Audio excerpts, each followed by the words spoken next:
रामायण कोई कथा मात्र नहीं है, यह आदर्श है समूचे भारतवर्ष के नागरिकों का, बच्चे बच्चे का, जिसने कभी ना कभी तो अपने दादा दादी नाना नानी के मुख से प्रभु श्री राम की कथा सुनी ही होगी। आज कलयुग में रामायण एक मुक्ति मार्ग समान है और प्रभु श्री राम लोगों के आदर्श, एक आदर्श पुत्र, एक आदर्श भाई, एक आदर्श राजा और एक आदर्श पति भी। परंतु मर्यादा पुरुषोत्तम श्री राम ने अग्नि समान पवित्र माता सीता की अग्नि परीक्षा क्यों ली? क्या उन्हें शंका थी उनके चरित्र पर? यही एक बहुत बड़ा प्रश्न चिन्ह है। रामायण की ना जाने कितनी प्रचलित कथाएं हैं और इनमें से एक है सीता माता की अग्नि परीक्षा। वास्तव में इस प्रसंग में कई बार वाद विवाद हो उठते हैं और कई बार तो लोग स्वयं प्रभु श्री राम पर ही आरोप लगा बैठते हैं।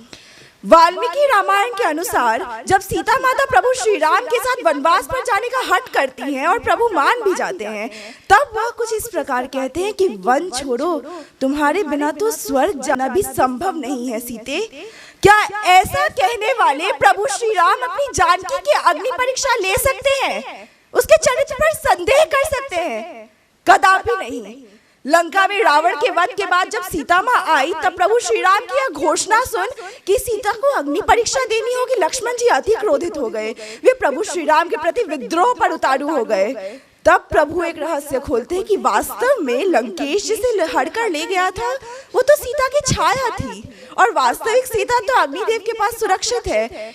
इसकी भूमिका पहले से ही रखी जा चुकी थी क्योंकि प्रभु श्री राम को पता था कि रावण सीता हरण करने आएगा, इसीलिए प्रभु श्री राम और माता सीता ने मिलकर यह लीला रची। इसके पश्चात लक्ष्मण जी अग्नि उत्पन्न करते हैं, सीता माता से उससे गुजरने का आह्वान किया जाता है। सीता माता अग्नि से गुजरकर उसमें अंतर्ध्यान हो जाती हैं। इसके पश्चात प्रकट होते हैं अग्निदेव और उसके साथ वास्तविक सीता माता। इस प्रकार प्रभु श्री राम और माता जानकी का पुनर्मिलन होता है। प्रभु श्री राम राजा थे, वे अपने प्रजा के आदर्श थे। उन्हें पता था कि लोग सीता माता के चरित्र पर उंगली उठाएंगे, इसीलिए अग्नि परीक्षा लेकर न ही केवल उन्होंने अपना प्रयोजन ही सिद्ध किया बल्कि समस्त संसार के समक्ष सीता माता के चरित्र को भी सिद्ध कर दिया।